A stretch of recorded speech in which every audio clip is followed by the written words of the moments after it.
Hi everybody, it's Tom from Vehicle Visionary. I hope you're having a great day. This is the 2023 Land Rover Defender V8.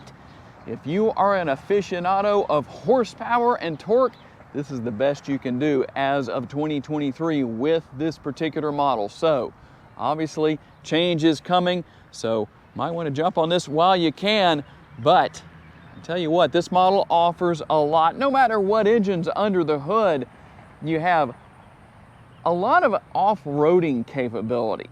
And no matter what non-owners say in the comments section, that is actually true. That's what you're going to find, is that non-owners are the ones who are saying, it's not off-road capable. Well, it actually is. How many people actually take one off-road? Well, that's a different story. You will also find something that you don't normally find with an off-road capable vehicle, and that is going to be a comfortable ride when you're driving down the road. Also, a spacious and comfortable interior with a lot of great technology that's very easy to learn and use. The exterior color on this model is Yulong white. It has an ebony interior, ebony literally everywhere you look. Well, almost. We have the white right here too. But that's what it is. So let's dig into this model and see what the features are and see if you really have features that match the price. One thing you can definitely say about the Defender is that it needs to have a boxy, really kind of squared off look. Otherwise, it wouldn't really look like a Defender. Still has a modern look to it no matter what the case is. And we'll find the premium LED headlights, the signature daytime running lights, automatic high beam assist, and again, carrying on with that theme of the shape of the vehicle, what we'll have right here with the blinkers, the turn signals that some of you use and some of you don't. And obviously this model is all-wheel drive. Let's talk a little bit about tire and wheel size. Quite a bit of meat on the ground, 275 on the width, a 45 series sidewall, and that's part of what contributes to the smooth ride quality. And you'll find the gloss black 22-inch wheels. Also find gloss black with the mirrors. Turn signal indicators obviously built in. These are power adjustable heated side view mirrors. They also have blind spot monitoring, and you have a very aggressive look on the side here, just really all over the vehicle. And with that gloss black and the tint on the windows, it really just makes everything look even darker than it really is. And the bike rack here added by the owner, but obviously that tells you what you can do here if you're somebody who needs something like that. Now, the one thing about that is that when you go into reverse, you're going to hear the sensor going off, so just be forewarned about that. And we continue on with that classic look here with the LED taillights. And the good news about the bike rack here, in case you're curious, yes, you can still open the rear door.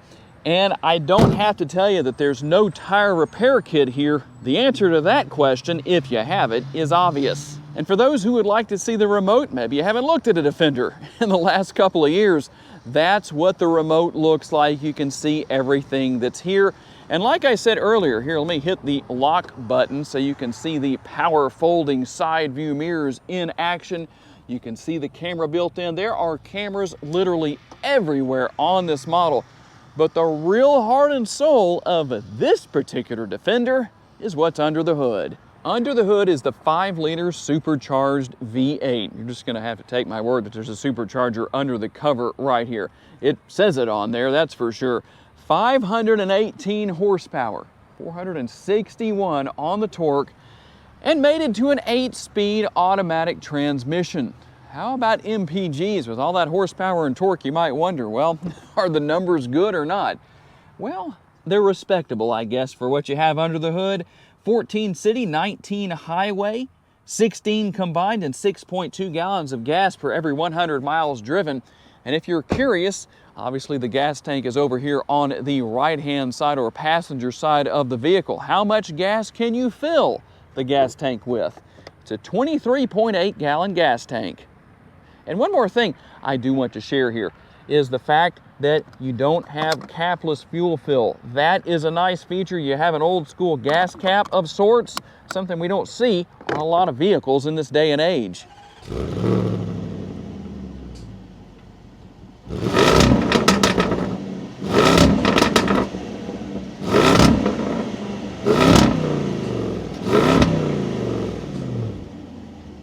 If you would like to tow with your Defender V8, it will definitely get the job done with a max towing capacity of 8,201 pounds. Not 8,200, 8,201. And 33 up to 78.8 cubic feet of cargo capacity. So it's rather plentiful. You can raise and lower the suspension of the vehicle. Obviously, that helps in a few different ways. So depending on what you need to do, you can do that with the buttons right here. I don't know that I can really give you the best view of that or if you can even see that right now. I'm dropping it all the way down just to kind of show you right here. You can see, so it will make offloading cargo easier from the rear, depending on your situation. And when it comes to maximizing cargo space, you'll obviously lower the seat backs down. Now you'll notice there is a fairly steep angle to the seat backs with the way they sit. It's just the way it is. So just something to know about, something to plan for, but you do have a reasonable amount of space here. And from this vantage point, I can also show you the panoramic sunroof. There is a shade, a power shade that you can bring forward or open it up if you want to.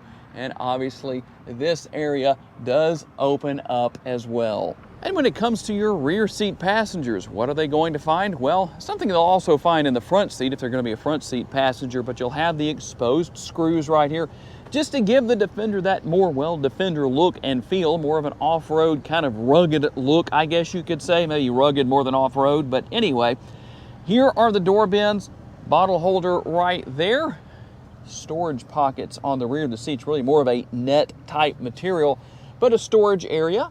You'll also find the fold-down armrest with the cup holders built in, and quite a bit of space within the rear seating area.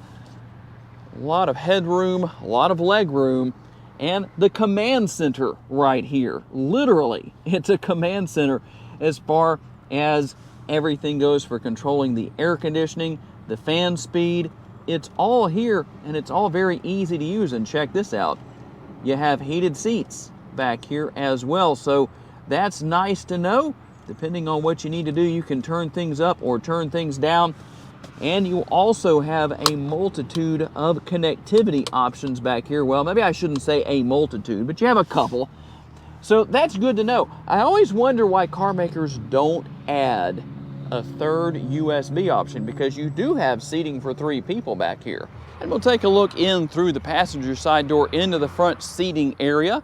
You're going to have a larger door bin. So for the door bin snobs in your life, well, there you go. There's their option. And the V8 logo on the door sills down here. You have heated and ventilated seats, both power for the driver and passenger. A little bit of space up here with this area above the glove box. Kind of nice to see that space being used in such a way. The Defender logo, there is a USB option right there, and the seat's somewhat far forward. So let me hop out here and I can show you that you have plenty of space within the gloveless glove box. No gloves in there, so I call it a gloveless glove box.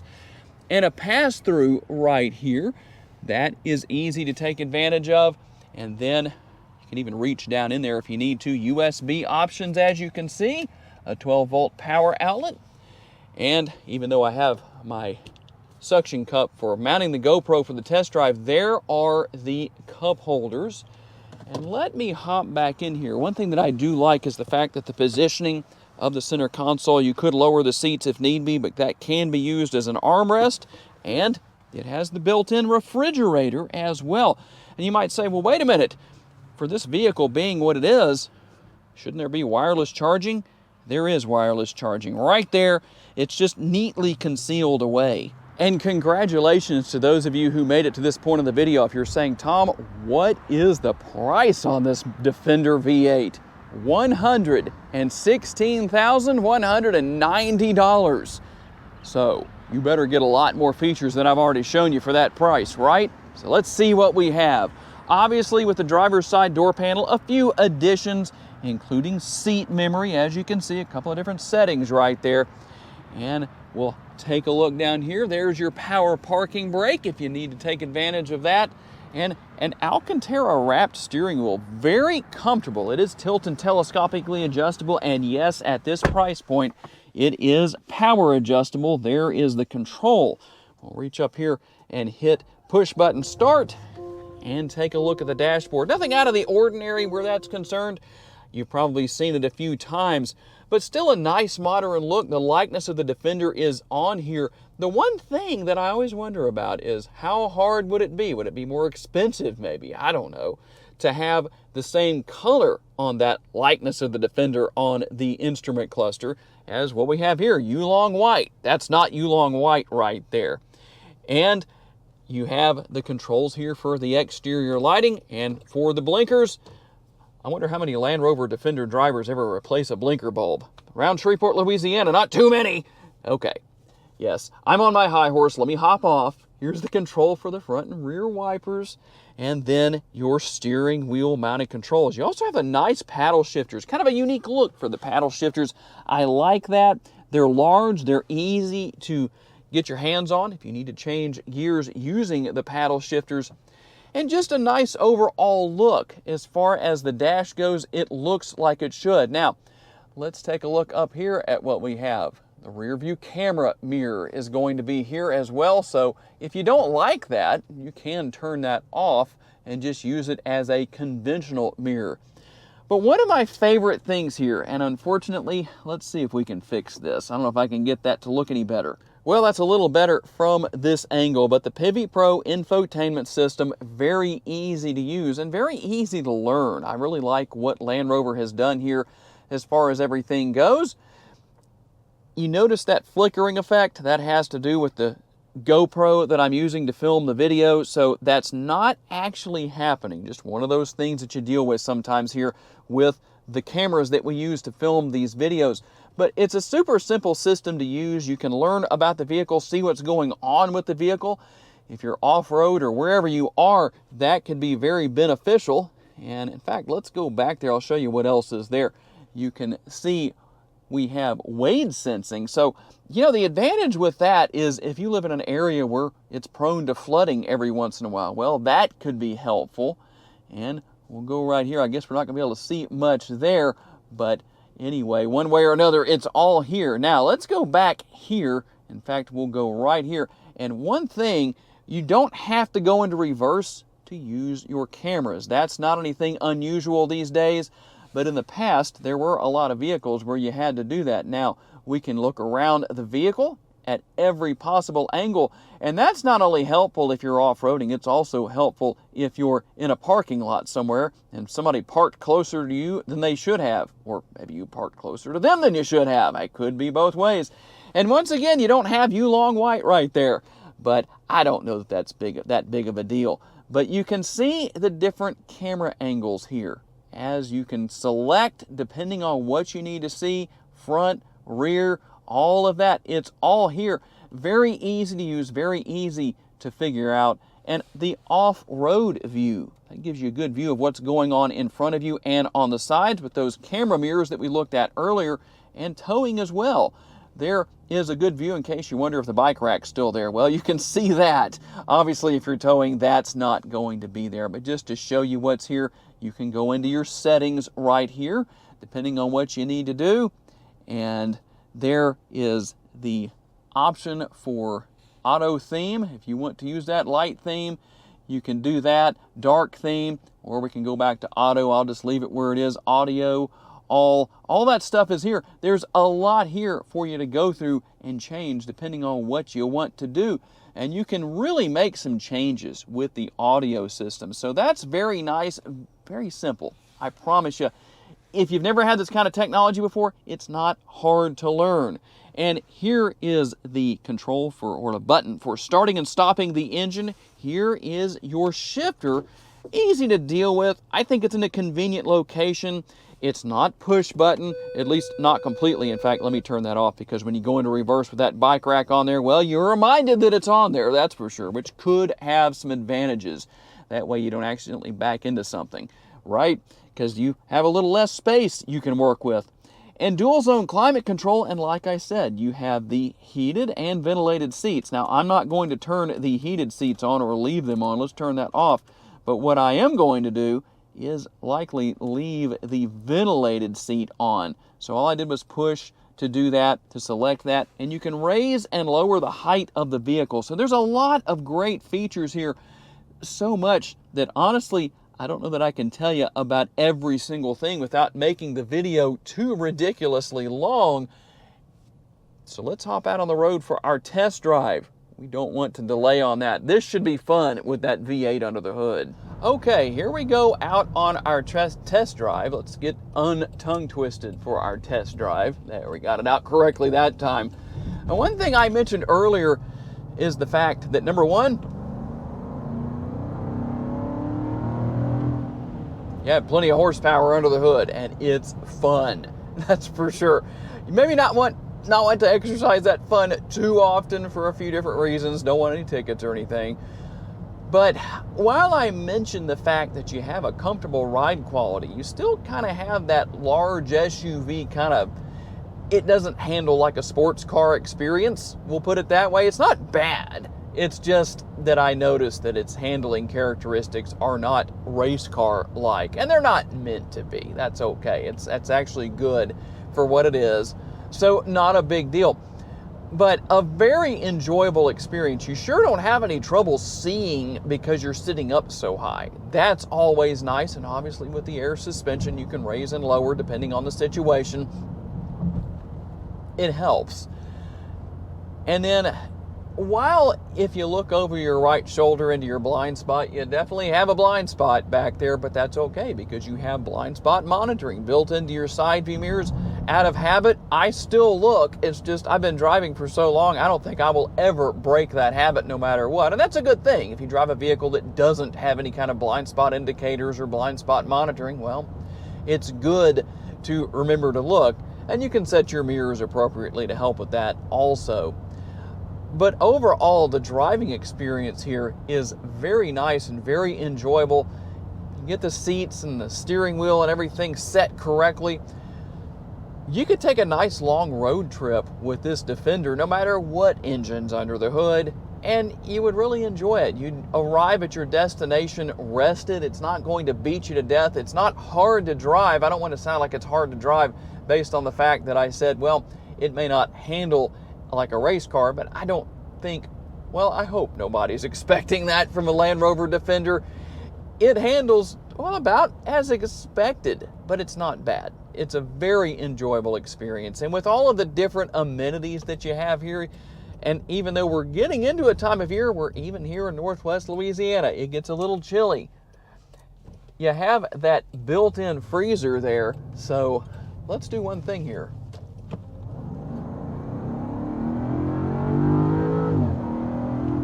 Just a little bit. We won't go too crazy with it, but just to let you kind of hear what that sounds like. I hope my lapel mic picks up that exhaust note. It sounds really good. And one thing about it, when you're in a larger vehicle like this and you're high off the ground, reasonably sitting high up off the ground, it really makes it seem like you're not moving as quickly or as fast as you are. And you look down at the speedometer and say, oh wow, I'm going faster than it feels like. That's for sure something to think about with something like this. It's all part of the experience. It's a lot of fun to drive. The technology here is great and easy to learn and use. That's the thing I like about it. The Pivi Pro infotainment system, in my personal opinion, is the best that Land Rover has ever had. Simple to learn, simple to use, very crisp, clear graphics. It's just a really nice setup, large screen. I don't know. Tell me what you think is missing. I'm sure somebody will say, I wish it had this or whatever the case is, and maybe it's something I didn't mention. I haven't mentioned everything that's here because, well, the video would be maybe 1 to 2 hours. I don't know. I don't know if I could talk that long without getting really hoarse and sounding like a teenager because my voice might get kind of raspy. So tell me what you think. Do the features match the price on this 2023 Land Rover Defender V8? You definitely get a lot, but is it enough? Tell me what your thoughts are down in the comments section. I do want to say a special thanks to my friend Carlos who owns this model. He was kind enough to give me the remote and let me have a chance to tell you all about this particular model in today's video. I also want to say a special thanks to each and every one of you for being kind enough to give me the opportunity to give you a vision for your next vehicle. If you enjoyed this video and haven't subscribed to the Vehicle Visionary YouTube channel just yet, please consider doing so. And if you would like to learn about additional vehicles you may wish to consider purchasing or just simply learning about, check out the video that's on the screen right now, and I will see you there.